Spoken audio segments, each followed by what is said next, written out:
How do human beings find their way around their planet? How do they know what lies beyond the sea, or where a road leads? Did Marco Polo have an atlas to show him the route to China?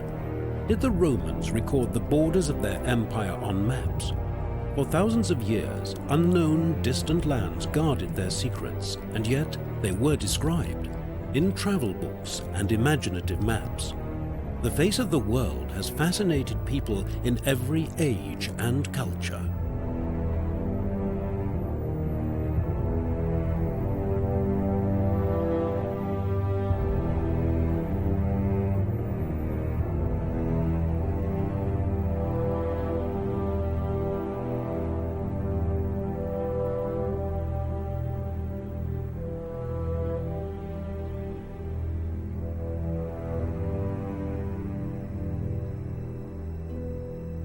We hold the face of the world in our hands in the form of a map of the earth.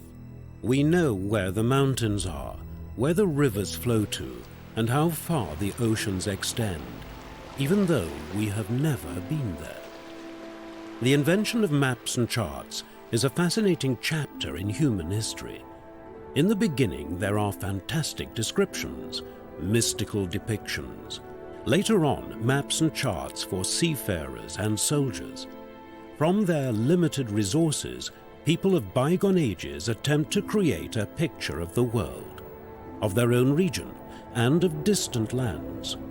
With their eyes fixed on far-off goals, merchants discover new trade routes, soldiers conquer new territories, warlords take possession of the world and impose their rule on foreign peoples. The map is an instrument of their power. Discover the past with exclusive ancient history documentaries and ad-free podcasts presented by world-renowned historians from History Hit. Watch them on your smart TV or on the go with your mobile device. Download the app now to explore everything from the wonders of Pompeii to the rebellion of Boudica and the mysteries of prehistoric Scotland. Immerse yourself in the captivating stories of this remarkable era by signing up via the link in the description.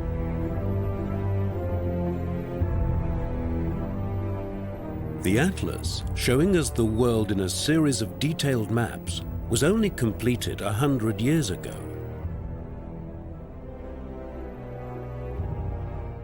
Early cultures scratch their concept of the world on clay tablets, or chisel them into stone.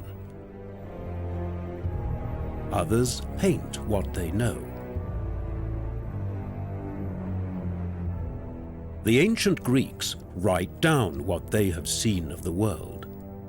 It is a long way from the first inaccurate descriptions of the world to the maps of today which guide us unerringly to any spot on the face of the globe.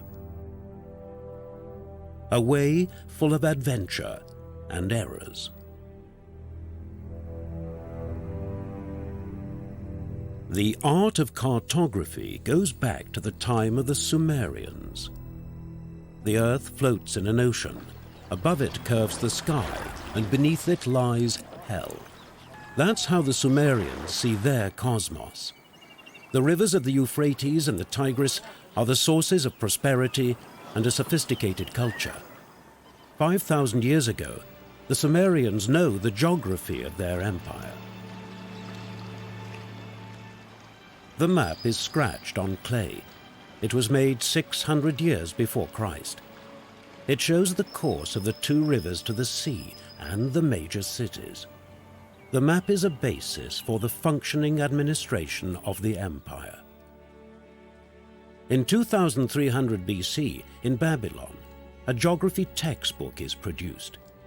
Even so long ago, caravans traveled from southern Arabia to the Mediterranean. At that time, no one could know who would later profit from the geographical knowledge of these ancient cultures.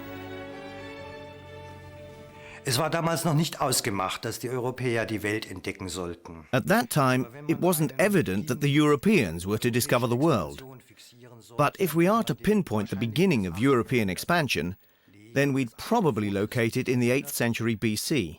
In this century, the ancient Greeks began to extend their power, establishing subsidiary cities, colonies on the Black Sea, the north coast of Africa, the western Mediterranean region, on Sicily, and the other islands. And one response to the founding of these colonies is apparently that in the 8th century BC, Homer wrote down the story of Odysseus, the story of his voyages over the seas. So Odysseus is probably the first European whose travels were narrated.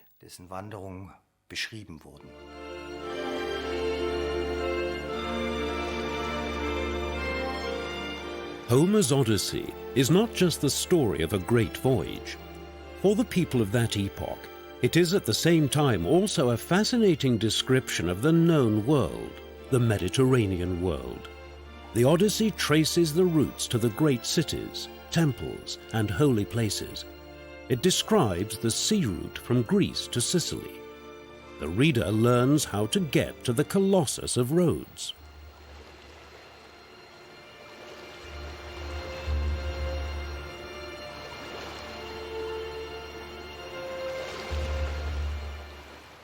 Homer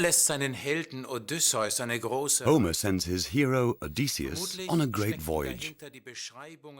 This is presumably based on the descriptions of seafarers who knew exactly where to go and how to get there thanks to their periplus, their route planners. These navigational aids are ancient and represent the first explorations of the world by peoples such as merchants and seafarers, but also scholars and poets. Odysseus is only one among many. Take, for example, Hecataeus of Miletus, or Herodotus, who traveled the world, leaving us descriptions of what they had seen, the earliest of their kind that we possess.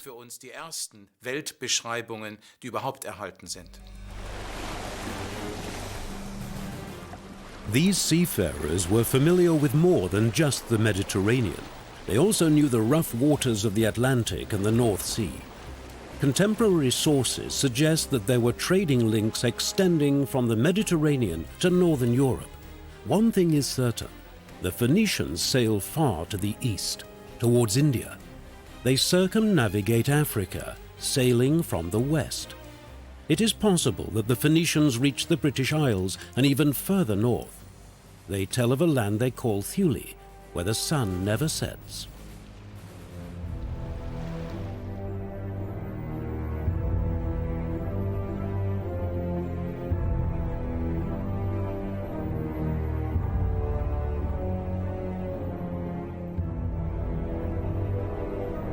All over the world, people are traveling.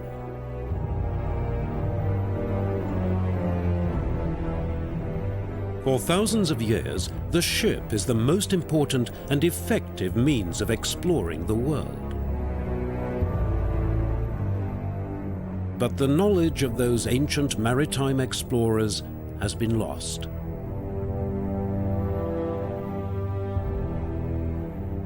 Homer's Odyssey is an exception. Other written accounts have been destroyed or never existed in the first place. 3,000 years ago, in the South Sea Islands, people are setting sail into the unknown. They call themselves they who sail long distances. Their settlements extend over an area as great as the surface of the moon. They sail without compasses or charts, a nautical wonder. They navigate from island to island, guided by experience alone, by word of mouth, oral tradition. Their picture of the world is not something they hold in their hands. Instead, it is put into words.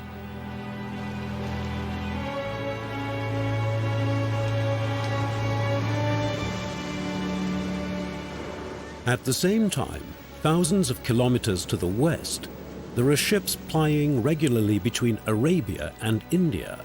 Again, their crews know nothing of sea charts. The Arabian seafarers navigate only by the stars. Nevertheless, they are masters of the Indian Ocean and find their way unerringly to the ports of India. From there, they bring rare spices to Arabia. Their familiarity with the sea routes makes them rich, and they write down their precious knowledge about the sea in nautical handbooks. Here, sailors find information about the winds and currents, about shallows and safe harbors.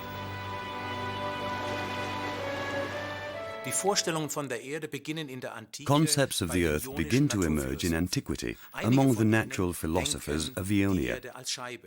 Some of them conceive of the world as a disk, others as a rectangle, still others as a ball. And these images are used to collate all the knowledge gathered from seafarers, merchants and scholars. The assembled wisdom of antiquity is then finally brought together in the late period by the geographers Pomponius, Mela and Ptolemy, and set out as a map. Ptolemy's maps became the undisputed standard into the Middle Ages and are still of significance today for our geographical image of the world.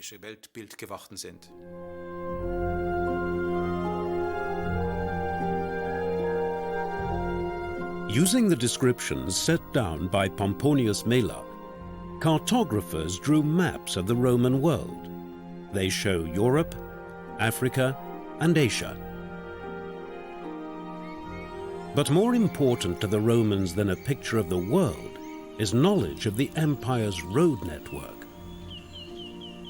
In the year 80, at the time of Pomponius Mela, the Roman road network extends as far as Scotland. 75,000 kilometers of roads link Rome to its most distant province.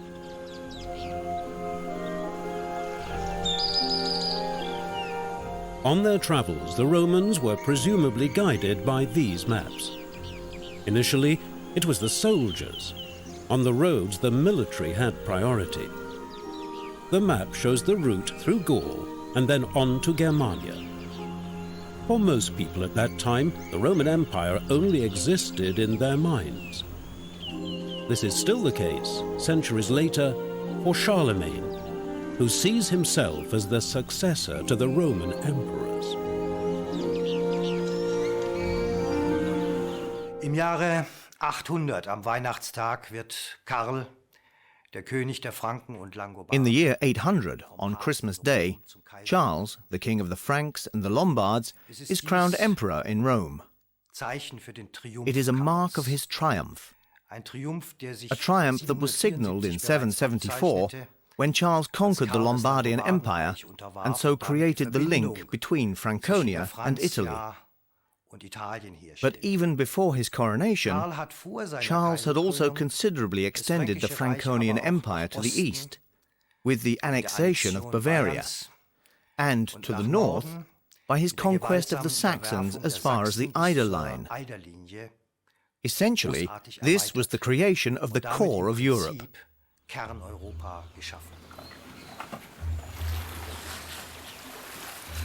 How Charlemagne gets to know the shape and size of his empire is a puzzle. Pictorial maps no longer exist. The Romans' maps have vanished along with their roads.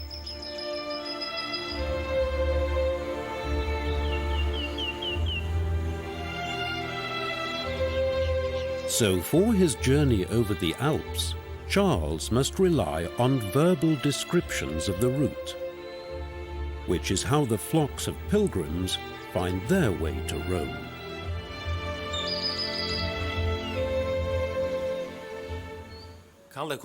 Charlemagne was a great general. But how did he lead his army from, say, Aachen or Frankfurt, or Worms to Rome, Spain or Saxony? The answer is simpler than you might think. On the one hand, there were still a few Roman roads he could use, and on the other hand, the land wasn't nearly as cultivated as later, when the swamps were drained and the forest cut down, so there were relatively few roads to travel by. Rivers could only be crossed at a few fords, so travellers tended to bunch together at certain places. This made it relatively easy to find one's way to Rome. there were only two passes to the south suitable for an army to cross. One was the Brenner and the other was the Aosta Valley. Similarly, there were only two roads to Saxony, one from Frankfurt and the other, the famous Hellweg, via Dortmund towards the Weser Valley. So it was relatively easy to find your way. To get to Rome from Middle Franconia, you simply headed south, and you knew how many stages the journey consisted of. For the king, with or without his army, the journey was measured in units of days, from one castle to the next, or from way station to way station.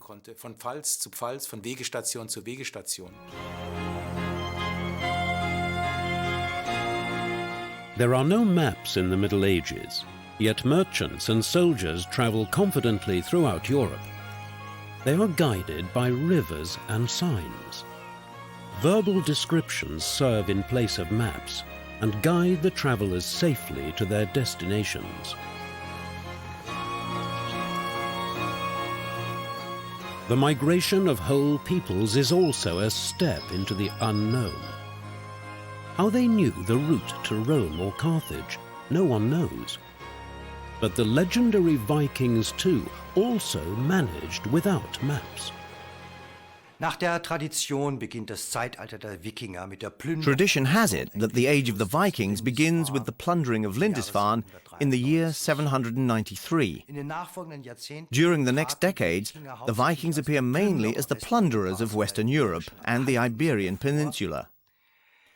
Later, however, in the 10th and 11th centuries, they were also the founders of a number of completely new empires: the Duchy of Normandy, the Kingdom of Sicily, and even the State of Russia. What's more, they were the first Europeans to cross the North Atlantic to the American continent, via Iceland, which they discovered and settled at the end of the 9th century, and Greenland, where they established permanent settlements at the end of the 10th century, as far as Newfoundland, Labrador, and maybe even as far as New England.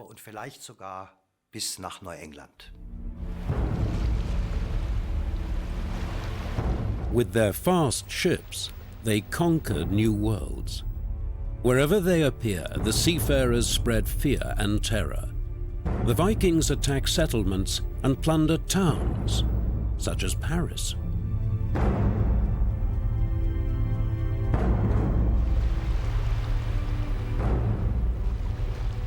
But how they navigate on the open sea remains a mystery.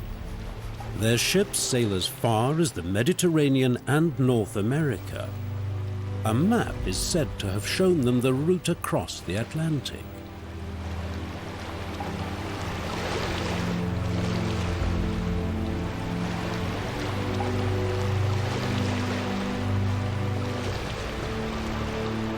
According to the Viking sagas, beyond the sea lies Vinland, where grapes grow in profusion and pasture is plenty. Evidence of the Vikings' clear picture of the world is the Vinland map. But today, cartographers are sure that the Vinland map is a forgery. The Vikings sailed without maps. The Vinland map wasn't drawn until the 20th century.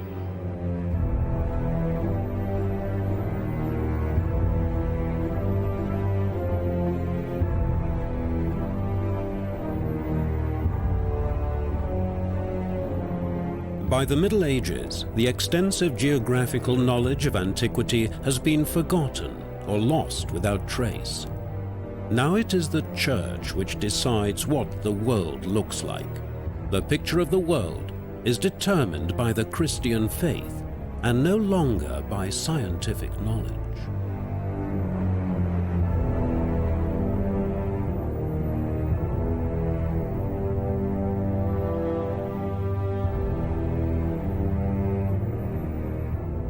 But it is not right to call this the Dark Ages.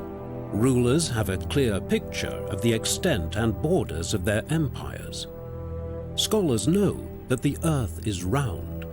All they dispute is the size of its circumference.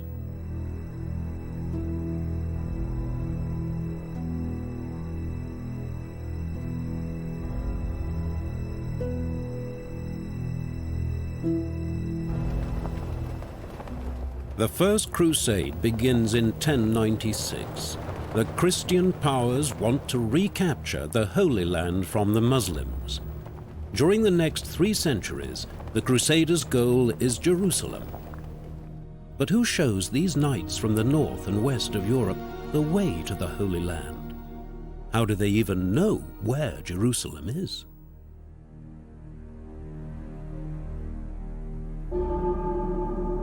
At the center of the world, according to this map of the late Middle Ages. Seafarers navigate by the coastline. They steer by the sun and the stars. For maps drawn according to religious beliefs are inaccurate. As nautical guides, they cannot be fully trusted.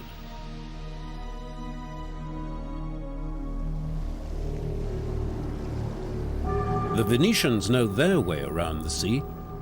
They live surrounded by the sea. And from here begins a great phase of global exploration.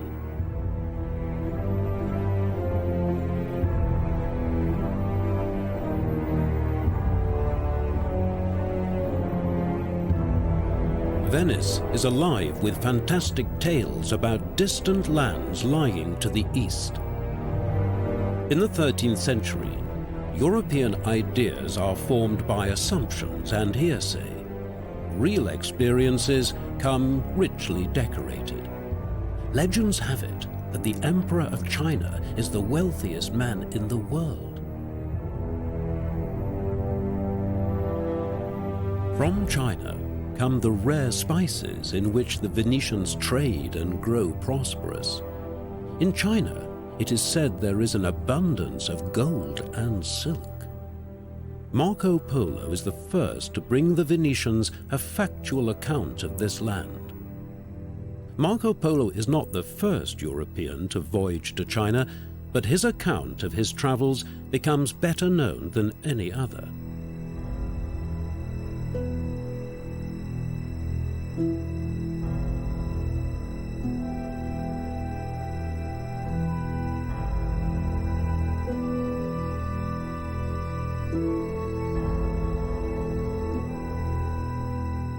Marco Polo set sail in 1271. He is 17 years old. He cannot suspect that it will be many years before he returns.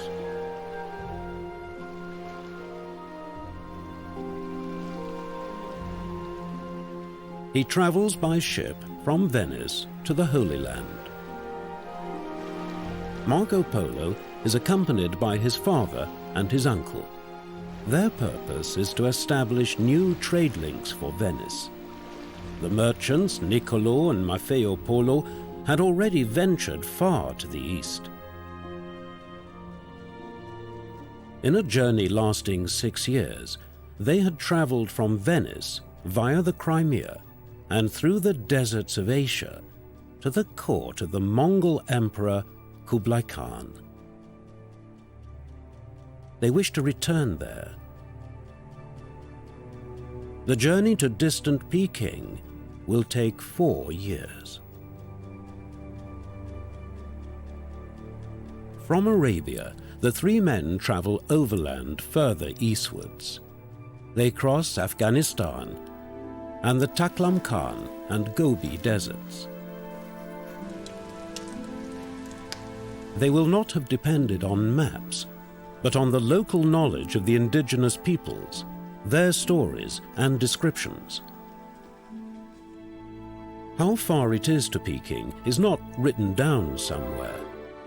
Where the right road leads is known only to the guide. The route to their destination only exists in the travelers' minds. Their knowledge feeds on stories and their own experience. In the meantime, Marco Polo is 21. He travels in strange worlds and cultures without a map. 300 years later, his account of his travels is still being read. In more than 100 different manuscripts, it circulates throughout Europe. After 24 years, Marco Polo returns to Europe by sea.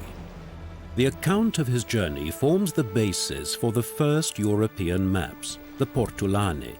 Every harbour is marked. A first map of the world has been drawn. But systematic cartography only comes into existence thanks to a completely different event.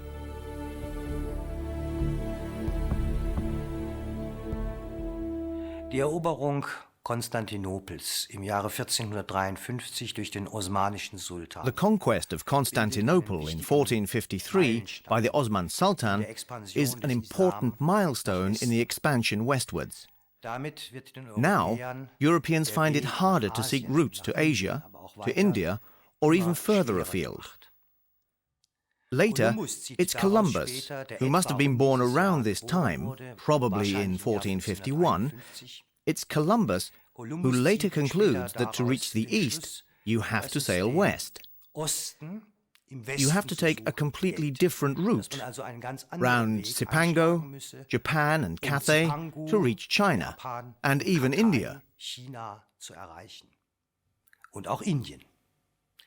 During the 1450s, undeterred, the Portuguese continue to search out routes to the south.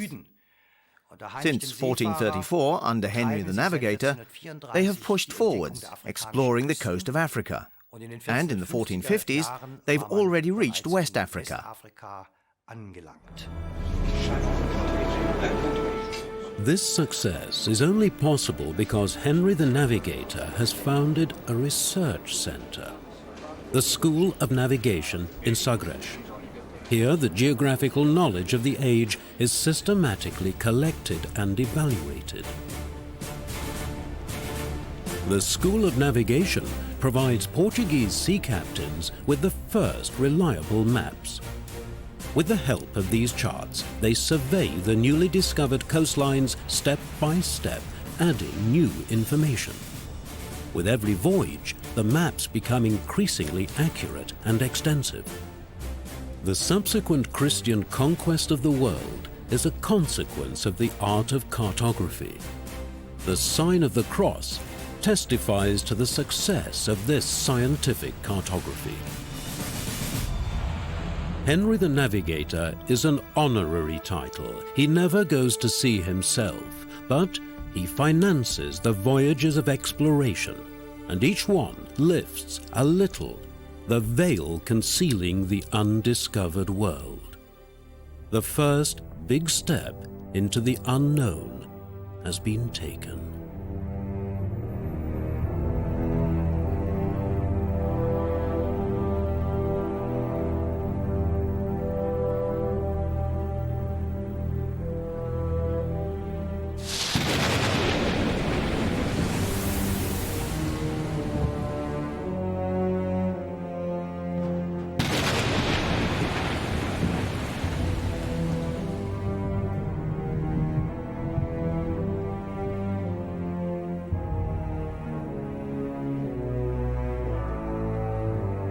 How do human beings find their way around their planet? How do they know what lies beyond the sea, or where a road leads? Did Marco Polo have an atlas to show him the route to China? Did the Romans record the borders of their empire on maps? For thousands of years, unknown distant lands guarded their secrets. And yet they were described in travel books and imaginative maps. The face of the world has fascinated people in every age and culture.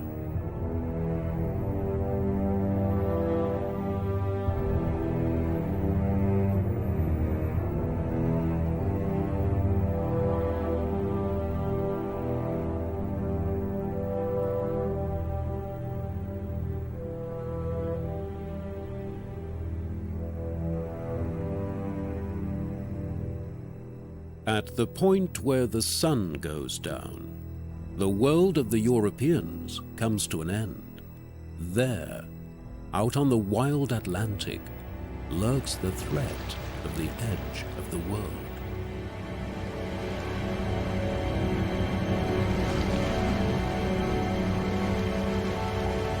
Medieval seafarers distrust the open sea they hug the coast, navigating by prominent cliffs, trees, or mountains.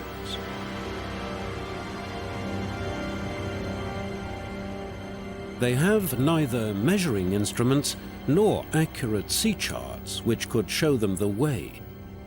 The profitable trade with the distant Orient is carried on more safely overland.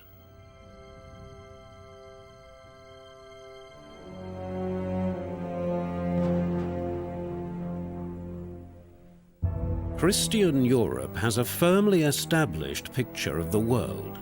Above the earth curves the sky, and from heaven God rules the fate of mankind. At the geographical center of the Christian world lies Jerusalem. Jerusalem the Gold is the spiritual center and thus the center of the earthly world. But again and again, this divine world order is put into question by other peoples and religions. Islam is a new and expanding power, and like Christianity, its adherents are inspired to convert the world. Islam and its warriors conquer North Africa, the Near East, and Holy Jerusalem. The Islamic conquerors destroy ancient empires, like that of Byzantium.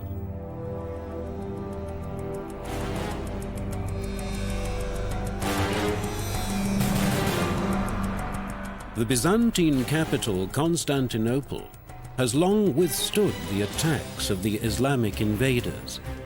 But in 1453, the once powerful city can hold out no longer. More than 1,000 years after its founding, the walls of Constantinople are brought down. For Venice, this means the loss of a powerful trading partner. Suddenly, the future looks uncertain. But other European powers will seek to find new routes to the wealth of Asia. Der Einfall der Mongolen hat den Europäern die The Seidenstraße. invasion of the Mongols opened the Silk Road to Europeans. The collapse of the Mongol Empire closed it to them again. But by then, Europeans had acquired an appetite for goods and merchandise of the Orient. So they looked for new routes to the Far East. In the 15th century, the Portuguese king Henry the Navigator sent out his sailors, his surveyors, and his explorers to find a route around Africa to the east. A short time later, there were reports of someone else who was searching for a route by sailing west. Sailing west in order to land in the east, Columbus. And indeed, this was how the route to China was actually discovered, how the world was explored and even understood. The world as a globe, the world as a huge picture in which Europe was just a tiny fragment. Bei dem Europa nur ein kleiner Fortsatz war. Henry the Navigator, King of Portugal, feeds his hunger for gold in North Africa. His soldiers invade the North African city of Ceuta. This is to be the starting point for the search for the legendary gold treasures of the African interior.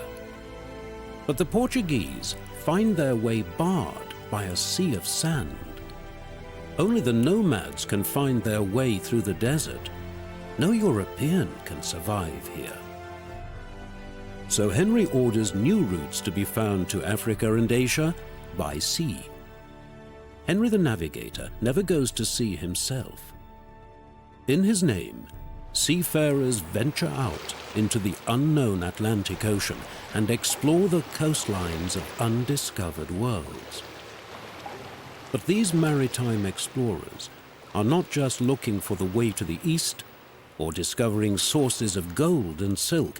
They are also to take possession of new lands. So, wherever they set foot on shore, they plant the cross, signaling the claim to rule of their prince and financial sponsor, Henry the Navigator.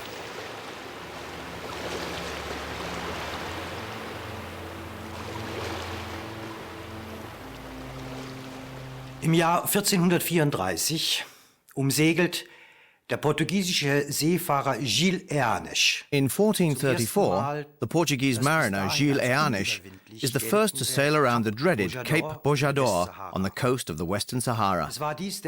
A triumph for Henry the Navigator, who for 2 decades had been systematically fitting out expedition after expedition to explore the west coast of Africa. To this end, he established a school of navigation and an arsenal on the rocky headland of Sagres by Cape St. Vincent, the southwestern extremity of Europe. It's difficult to find sources proving the existence of this school. But it's a fact that with the means available to him as Grand Master of the Order of Christ, Henry was able to promote and finance systematic voyages of exploration by the Portuguese.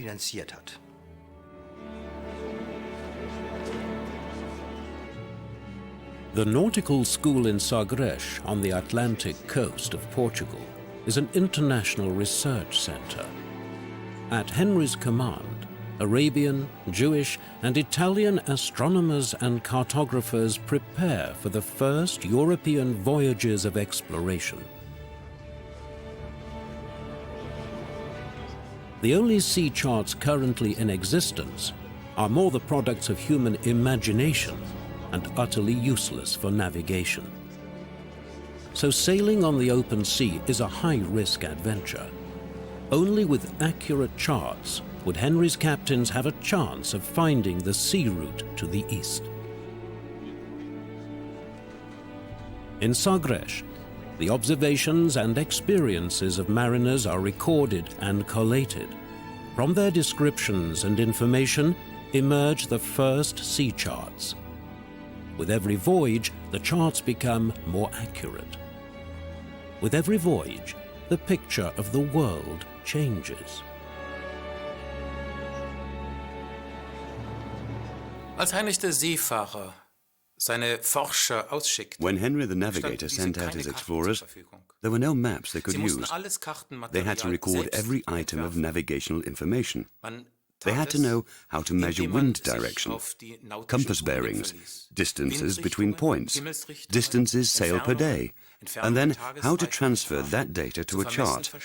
In this way, a series of charts was produced, but sadly in the 18th century, they were all destroyed in the Great Fire of Lisbon.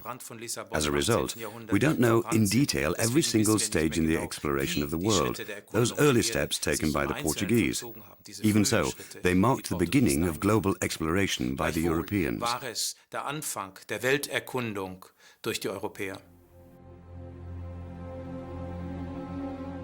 Now equipped with the charts provided by the Sagres school, the Portuguese advance further and further along the African coastline.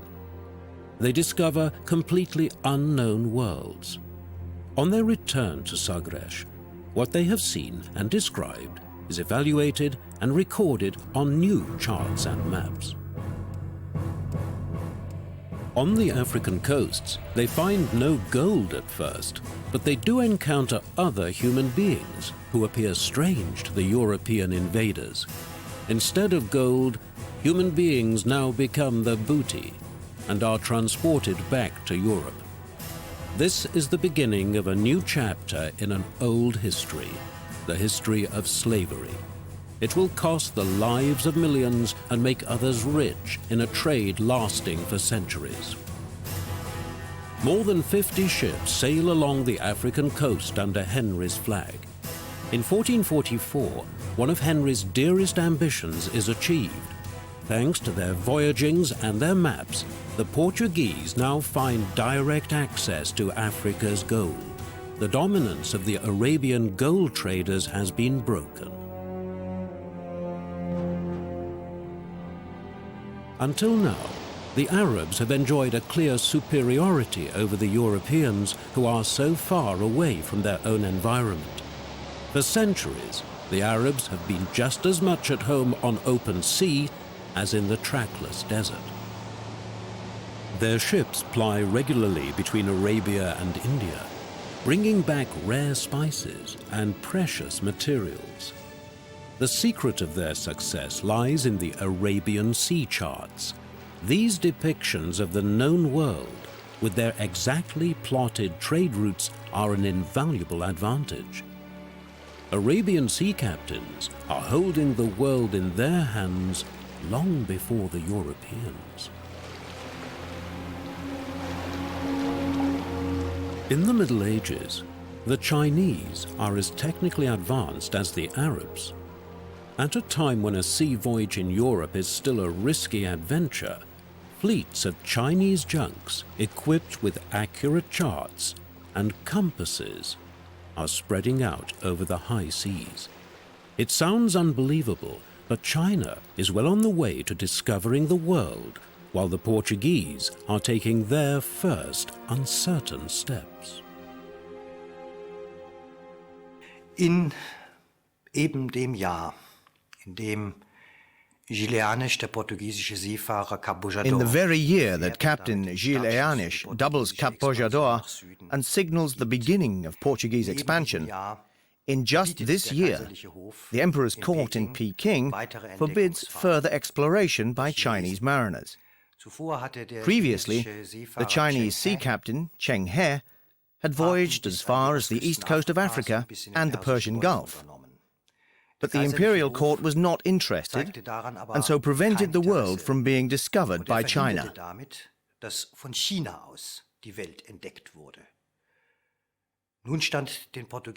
Now the way was open for the Portuguese, a way that over many decades would take them along the coast of Africa down to the southernmost tip, the Cape of Good Hope, discovered by Bartholomew Dias, and onwards to India. In 1498, the Portuguese mariner Vasco da Gama dropped anchor at Calicut. Now the way was open for a thriving trade between Asia and Europe, the Carrera de India.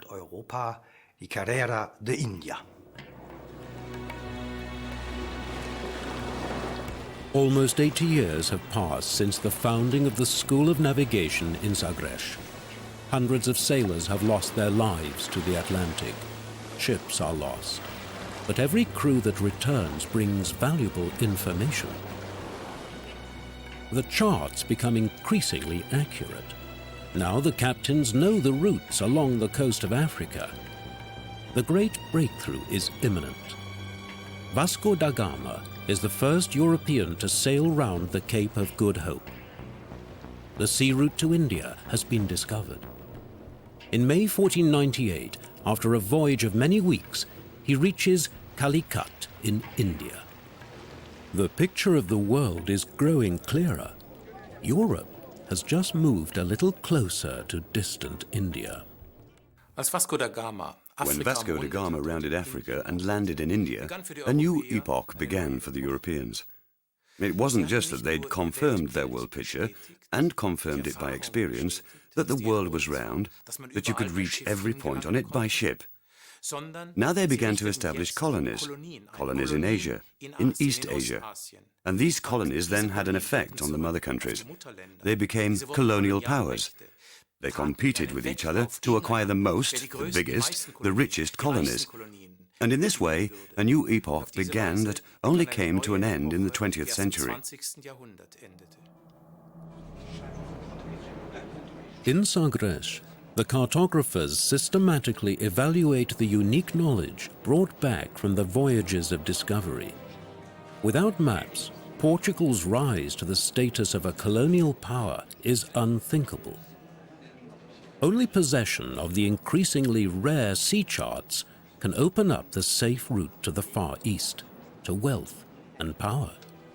So the charts are worth more than gold and are kept under lock and key.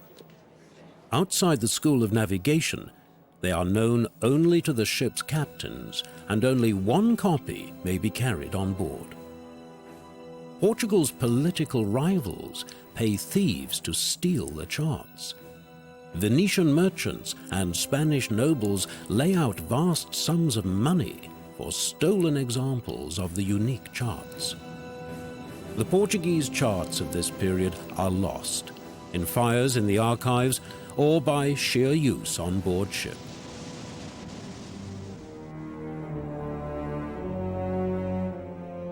Portugal has one major rival, Spain.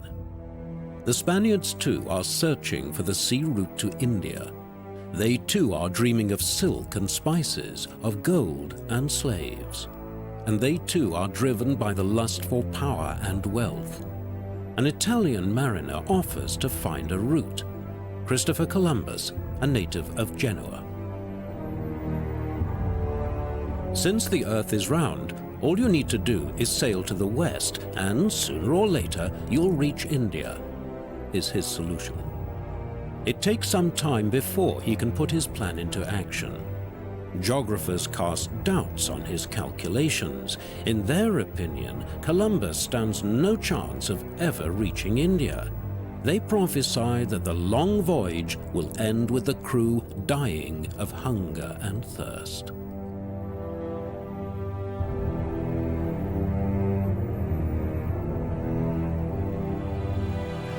But finally, investors are found to finance the voyage to the riches of India.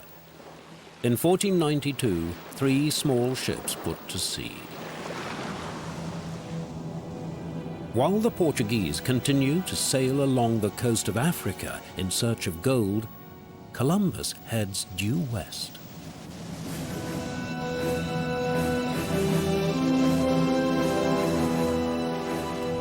The voyage takes 12 weeks.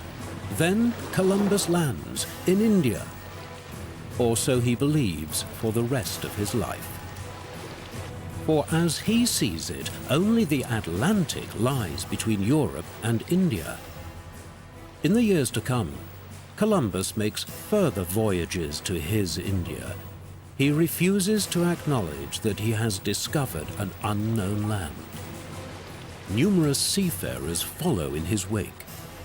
It's a long time before the certainty hardens that a whole new continent has been discovered. Bei seiner Rückkunft begegnete Kolumbus im Hafen von Lissabon dem portugiesischen König Dom João II. On his return, Columbus met the Portuguese king, Dom João II, in Lisbon Harbour. In contrast to Columbus, who didn't realize the importance of his discovery, and never would, Dom João had a very clear understanding of the importance of the discovery of America.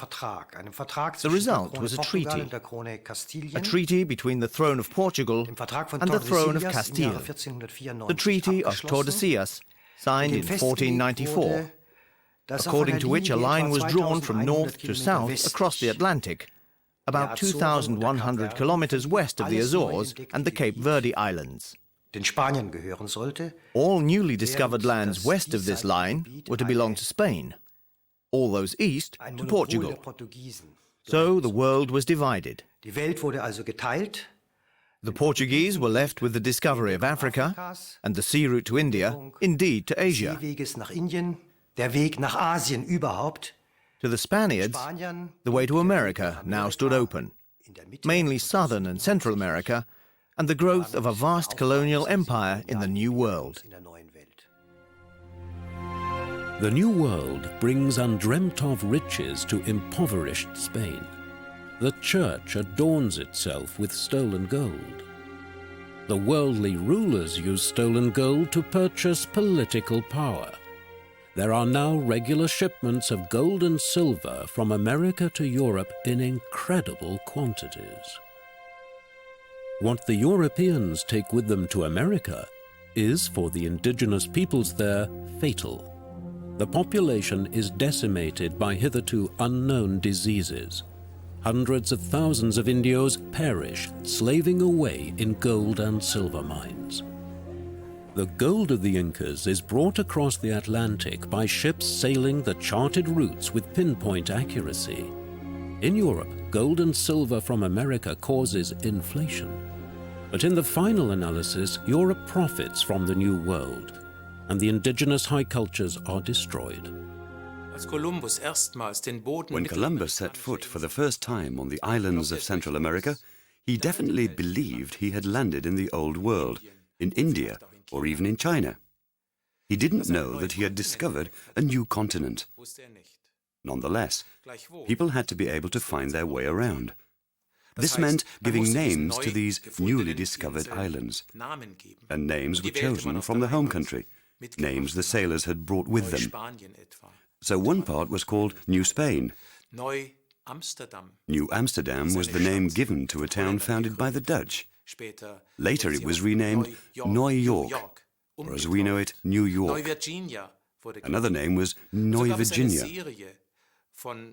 So there was a series of names imported from the Old World, which were now associated with the New World. In this way, out of all these new places and lands, the New World was created.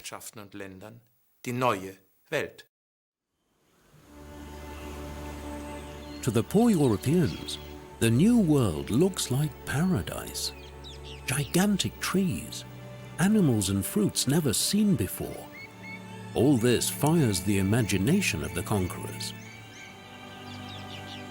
But where did these animals come from that apparently did not sail on Noah's Ark? Is there another, unknown creator as well as the Christian God? No, this must all have been created by God after he had finished the Old World. Thus the Church justifies the existence of the new continent. After the seventh day of creation, God went back to work and created another world, a new world.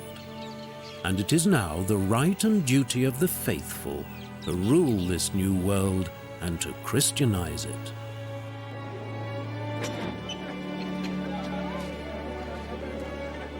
The fruits from God's new garden are tempting, nourishing, and tasty.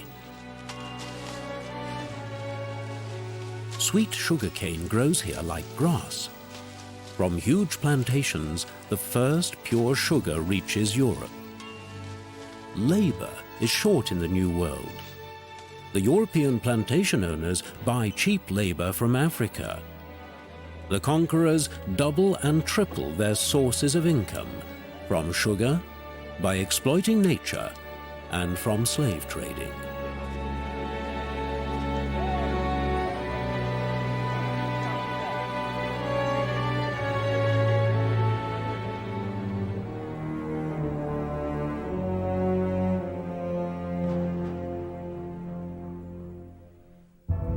The maps of the world show how Europe's geographical horizon has been extended, and that the world is now seen as a sphere. Had he not been convinced of this, Columbus would never have ventured out into the Atlantic. It is at this time that the map maker, Martin Behaim, constructs the first globe. It makes the routes to the spices of the world easier to see.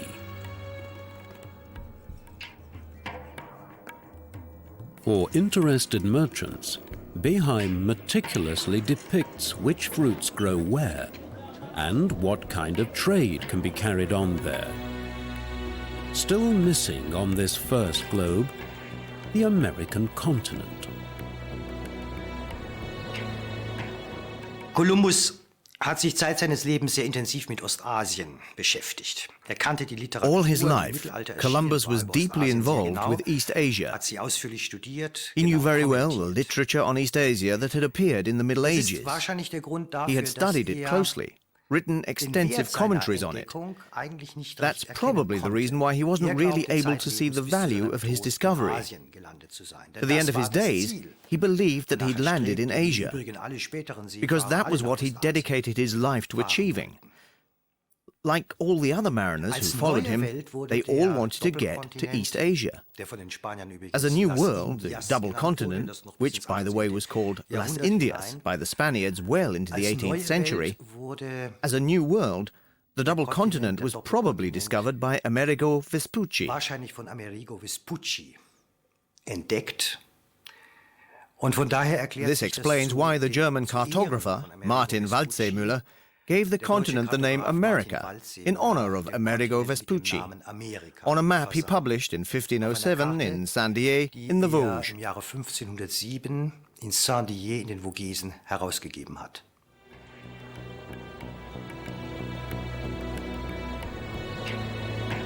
But Martin Waldseemüller only gives the name America for the far-off New World to the southern half of the continent. Thousands of copies of Waldseemüller's map of the world are printed.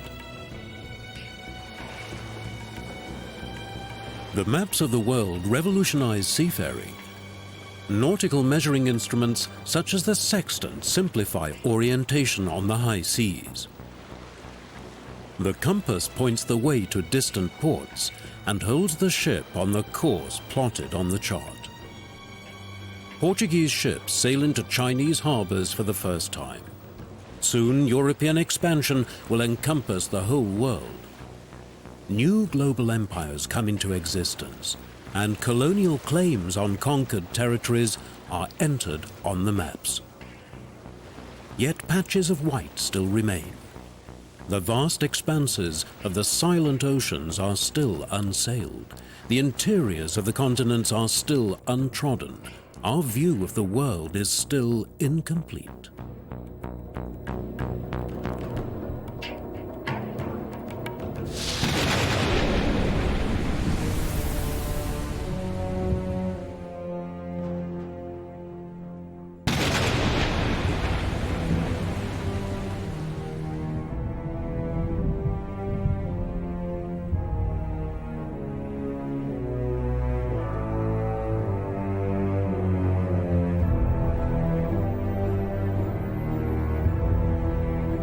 How do human beings find their way around their planet? How do they know what lies beyond the sea, or where a road leads? Did Marco Polo have an atlas to show him the route to China? Did the Romans record the borders of their empire on maps? For thousands of years, unknown, distant lands guarded their secrets, and yet they were described in travel books and imaginative maps. The face of the world has fascinated people in every age and culture.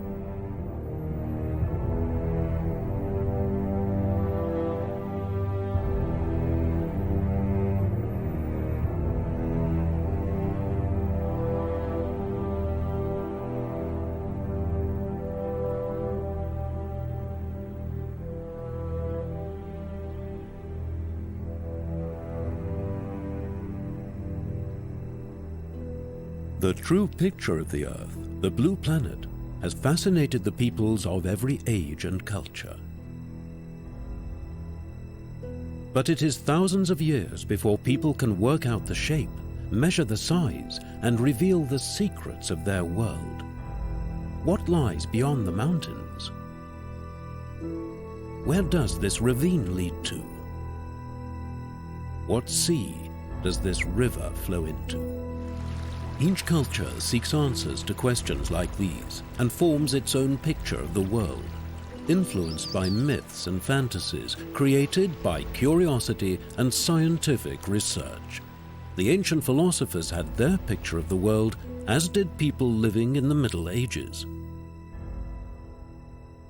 Das Mittelalter hatte längst begonnen, sich ein zutreffendes... Medieval scholars had long since begun to put together an accurate picture of the Earth. The Earth was a sphere, not flat. But at the equator, the heat was so great because the Earth was so close to the Sun that everything there was in danger of evaporating, burning up, or melting. Could this barrier be overcome? And what did it look like on the other side? Didn't everything there turn to ice, freeze solid? Ideas like this still worried the crews of the great explorers. Uncertainty was rife. In the Middle Ages, these questions couldn't be answered, but they seemed burningly relevant, like the question of whether there were human beings living on the other side of the Earth. If so, would their legs stick up into our faces, or would they fall off the surface of the Earth? Frequently asked questions. Even the ancient philosophers had said that such speculations were nonsensical. Nonetheless, they wouldn't go away, and terrified people before explorers of the modern age could report on how things really were in the southern hemisphere. But there aren't any boiling seas, the explorers report back.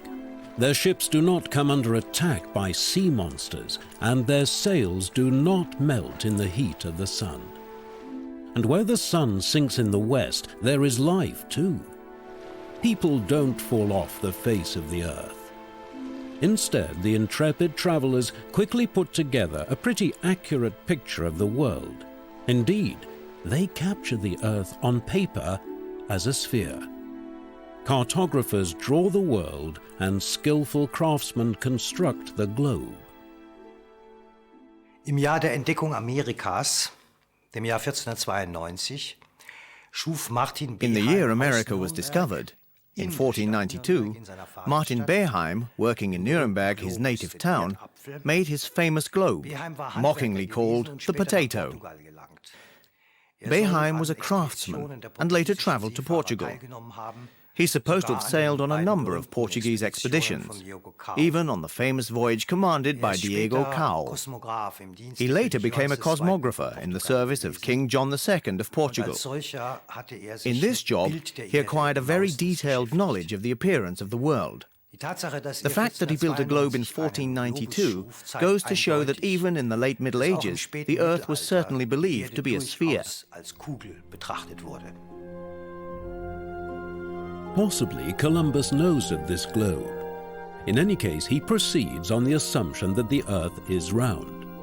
But scholars argue about how big the Earth is, because the size of the circumference will determine whether a ship can sail from Europe to India. The voyage must not last longer than 40 days, for by then, at the latest, all provisions will have been eaten and fresh water become undrinkable. Yet alongside the sober view of the world held by merchants and seafarers, there is also still a picture of the world seen on strictly Christian terms. At the center of this world lies the holy city of Jerusalem. According to Christian cosmology, everything revolves around the world that God has created. Faith alone determines how this world is to be perceived, and faith lays down as well how the maps are to be drawn. In medieval maps of the world, Jerusalem, of course, lies at the center. Auch in einem größeren Zusammenhang erwies sich die Lehre der Kirche als sehr zählebig und hartnäckig und gegen alle Even in the wider world, the teaching of the Church proved to be very stubborn and unyielding in the face of all scientific knowledge. In the 16th century, Copernicus achieved a breakthrough when he declared the Sun to be at the center of the planetary system, a move away from the geocentric viewpoint where the Earth is at the center. Nevertheless, almost 100 years later, the famous Tuscan scholar Galileo Galilei was forced by the Church to stand trial, to recant, and scandalously, to more or less declare the heliocentric system a heresy. The Church continued to hold to its view for a long time, and the defender of the heliocentric system, Galileo Galilei, was only rehabilitated in 1992. Galileo Galilei stands before the Church's dreaded doctrinal court, the Inquisition. Heresy is a serious charge. In the eyes of the Church, it can lead to damnation. Yet all he has said is that the Earth revolves around the Sun. For Galileo, the man of science, this statement could mean his death. The Church refuses to accept the truth of Galileo's observations. It sees its power being threatened. The Church cannot accept that the Earth, God's creation, is only a small planet revolving around the mighty Sun. Against his better understanding, the celebrated scientist is to confess his error, as the Church sees it, and repudiate his discoveries. The trial opens up a deep rift between the Church and science. The threats of the Inquisition are so intimidating that despite himself, Galileo acknowledges the Church's worldview. The planets revolve around the Earth. His supposed words, "but it does move," are an invention of the 17th century. The discoveries made on the other side of the oceans worry the Church. Scientists and sailors encounter peoples, animals, and plants unmentioned in the Bible. But even for America, hitherto completely unknown, the Church comes up with an explanation. After God created the old world, he made the new world, which must now be colonized in the name of Christ.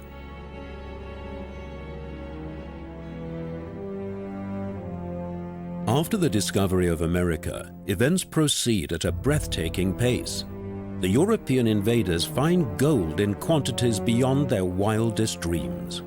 With the gold of the Incas, impoverished Spain grows into a wealthy colonial power. The amount of gold brought to Europe is so huge that it causes inflation.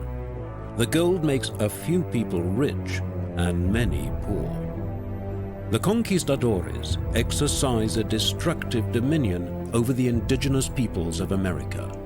Spanish law dictates that the Indios must work for 18 months in the gold and silver mines.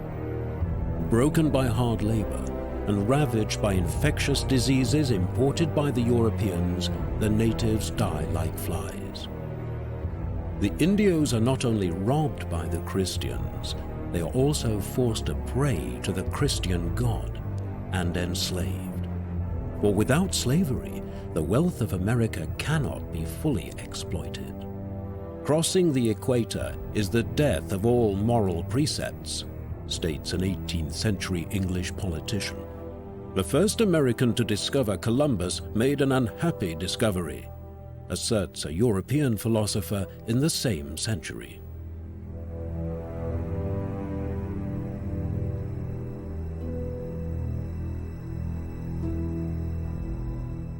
The European voyages of discovery reach farther and farther. Their goals are more clearly defined. The seafarers conquer the new worlds with ever bigger ships and equipped with ever more accurate charts. As well as the Spaniards and the Portuguese, now the ships of the French and the English are constantly plying the seas in search of their share of the legendary riches of India, Africa, and the Americas. And now the search expands into the southern hemisphere, to the great continent of Terra Australis. After 300 years of exploration, geographical information is so extensive and the nautical charts so accurate that a new epoch begins, the Second Age of Discovery. Ein neues Entdeckungszeitalter, das zweite, läuteten die Europäer in der zweiten. In the second half of the 18th century, Europeans embark on a new age of discovery. In my opinion, there are two main motives.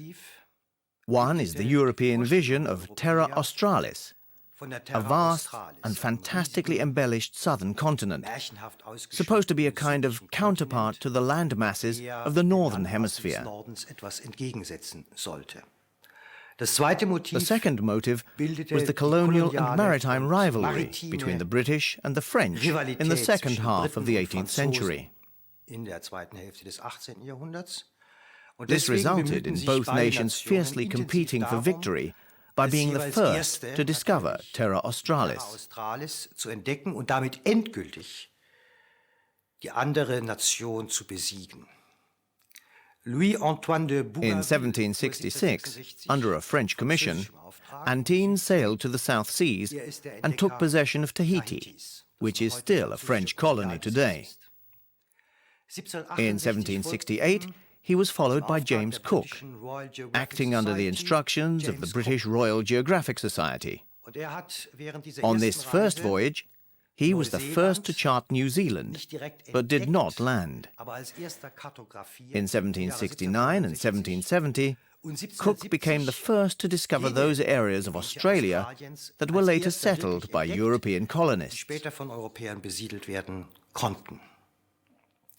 Two further great voyages followed, on the second of which Cook was killed on Hawaii. The second age of discovery differs fundamentally from the first, in that the European nations were now competing with each other on a truly systematic scale. They were scientifically prepared and equipped, and both Cook and Bougainville and others were accompanied by a host of scientists and experts who surveyed, charted, collected zoological and botanical specimens and studied the languages of the indigenous peoples they encountered.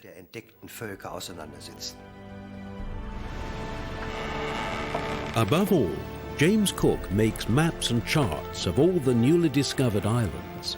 In this way, he records that these territories are now possessions of the British Crown. For years, he voyages in the unknown southern hemisphere. For almost 3 years, he sails across the Pacific Ocean. His search for Terra Australis becomes desperate. He discovers and surveys 3,000 kilometers of an unknown coastline, and then sails so far north towards the Arctic Circle that his progress is only halted when his ships encounter a solid wall of ice. James Cook coaxes and bullies his men into eating sauerkraut. Rich in vitamin C, this vegetable prevents the terrible disease of scurvy.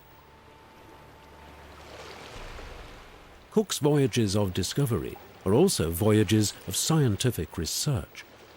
Among the basic equipment of Cook's ships are provisions for the crew, sextant and compass for navigation, and a team of naturalists who observe, sketch, and describe every new thing they come across. Die Reisen des James Cook bestätigten. James Cook's voyages confirmed what was already known. They didn't add much that was truly new. The Earth was round. It could be circumnavigated by ship. But Cook's travels reassured those who had previously believed that anyone crossing the equator would melt or go up in flames, or that anyone sailing the Southern Ocean would freeze solid. These voyages also established the existence of a southern continent, which turned out to be very different from what had been expected.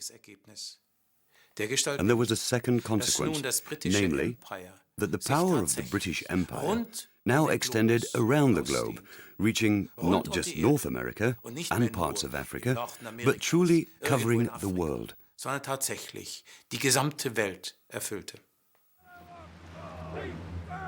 Twice more, James Cook sets sail for the Pacific. Again, the voyages last for years. The European seafarers learn about the maritime world of the Polynesians.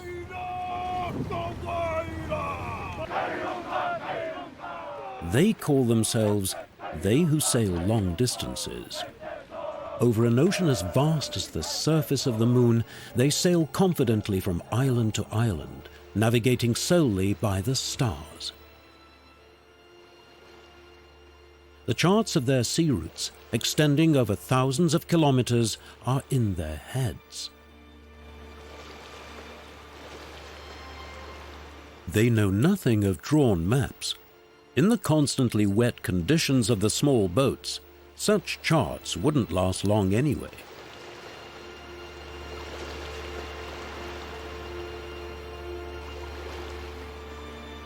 Only rarely do the Polynesians use braided navigational aids.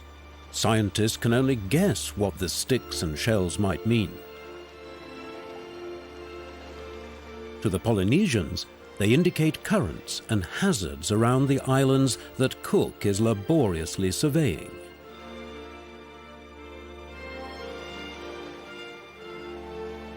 James Cook has a much more accurate picture of the world than Columbus and his contemporaries, who had neither telescopes nor a realistic idea of the size of the Earth.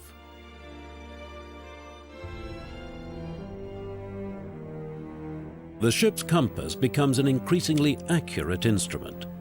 Fixing one's position at sea, of vital importance where everything looks the same, becomes almost as easy as on land.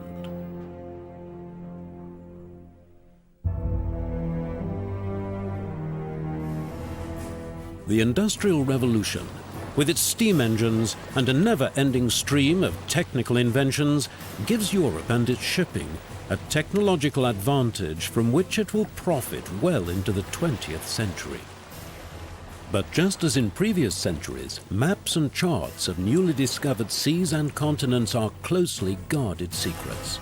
maps mean economic power, and that means they are often stolen or deliberately forged in order to lure political rivals onto the rocks, as it were. In every high culture, maps are a valuable asset. Only kings and their ministers may hold the world in their hands. For whoever possesses the maps knows the routes to the riches of the earth, for by now, those routes have been almost completely surveyed. All the more important, then, is the need to explore the white patches remaining in the picture of the world.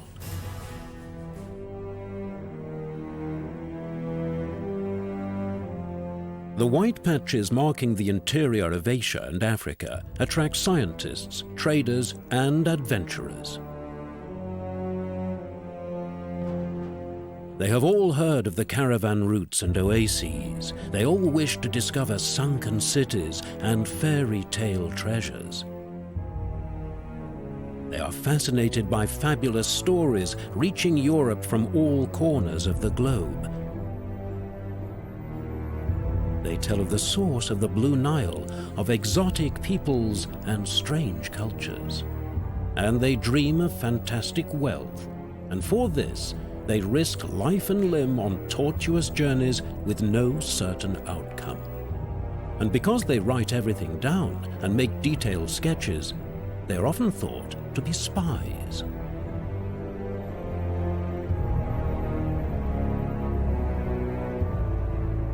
So they travel in disguise, like the German explorer Carsten Niebuhr.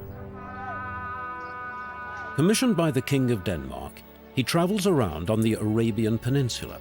His orders are to study the geography and biology of this unknown land.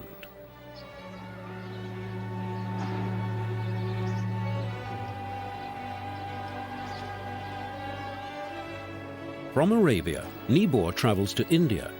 He sketches along the Euphrates and discovers the site of the biblical Babylon. Dressed as a Muslim, he is the first European to reach the holy places of Islam. For 7 years, Niebuhr remains in Arabia. He is the first to describe and map the Arabian lands. From Niebuhr, Europeans first receive accurate information about the size of Arabia and its culture. Die großen Entdeckungsreisen hatten die The Erde als great journeys Ganzes. of discovery had revealed the world as a whole, but there were still many white patches remaining. And it was not only scientists who now set out, but also adventurers like Cecil Rhodes or Livingstone, in search of the source of the Nile, attempting to travel across Arabia or to reach the North or South Pole. Information and knowledge resulted in ever more detailed maps of the world. And in this way, the number and range of human cultures were also revealed, as were the seemingly infinite variety of languages spoken throughout the world. Humanity was seen as a whole, in all its diverse cultural expressions. An image was made of which, today, we are the inheritors.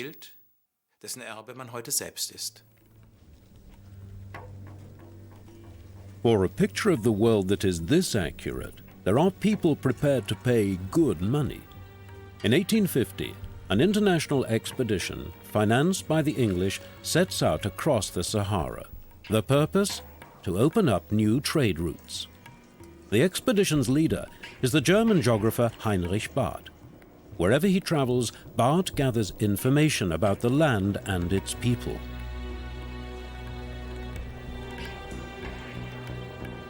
In order not to be treated as a foreigner, Barth dresses as a Muslim. Unrecognized as a spy, he makes detailed drawings of his journey. Setting off from Tripoli, he crosses the desert and becomes the first European to reach the legendary trading city of Timbuktu on the river Niger. Heinrich Barth calculates the distance he has covered. This is the basis for the first accurate map of the desert. He has traveled 20,000 kilometers. Now, after a journey lasting 5 years and 5 months, for Europeans, the Sahara is no longer a white patch on the map.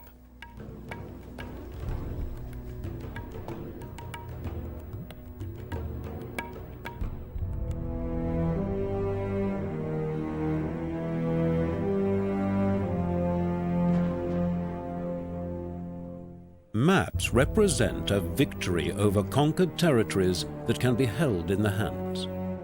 What it is like in the colonies, Europeans learn from stories and descriptions. But where in the world the colonies are can only be learned from maps and atlases.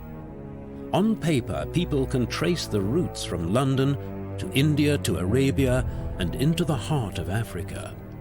From Paris, they can search out Egypt and the Nile Delta. From Madrid, they can follow the long seaway over the Atlantic to South America. Fully equipped, millions of Europeans now pour over the conquered continents, and European cartographers are now drawing the face of the world.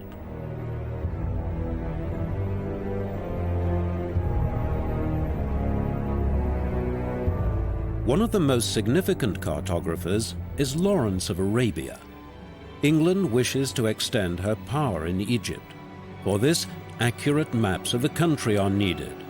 Lawrence comes to Egypt as an officer in the intelligence services. In the field, the spies employ an old ruse. They disguise themselves as scientific explorers and go to work. They make maps of the Middle East and divide it up. This is how Syria, Iraq, Jordan, Lebanon, Palestine and Arabia come into existence. The borders of these new states are completely arbitrary. Cartographers' lines drawn on the map.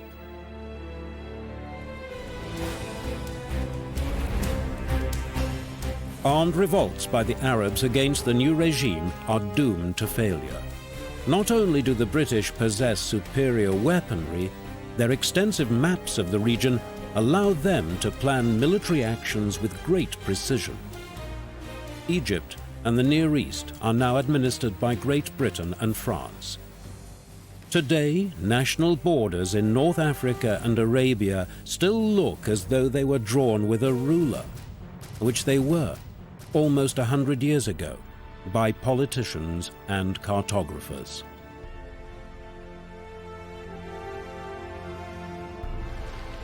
Human beings began looking at their world thousands of years ago by looking up at the stars. The constellations enabled people to find their way around their planet. Guided by the stars, they embarked on the first great voyages over the oceans and conquered new worlds. They travel without navigational instruments, without sea charts, always following the winds and the currents. The true face of the world remains hidden from them. Sea charts and the compass are creations of the modern age. Centuries pass before they have developed into reliable instruments of navigation. The first accurate pictures of the world are drawn at sea. Mariners survey the coastlines and cartographers set down the information on paper. Maps too gradually become more reliable, and ships find their way more easily over the seas.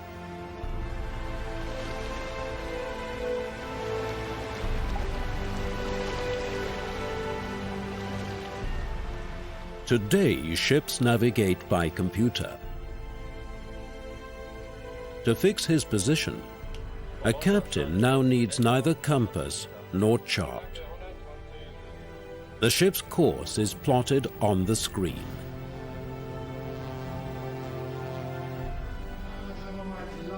The computer has replaced the chart.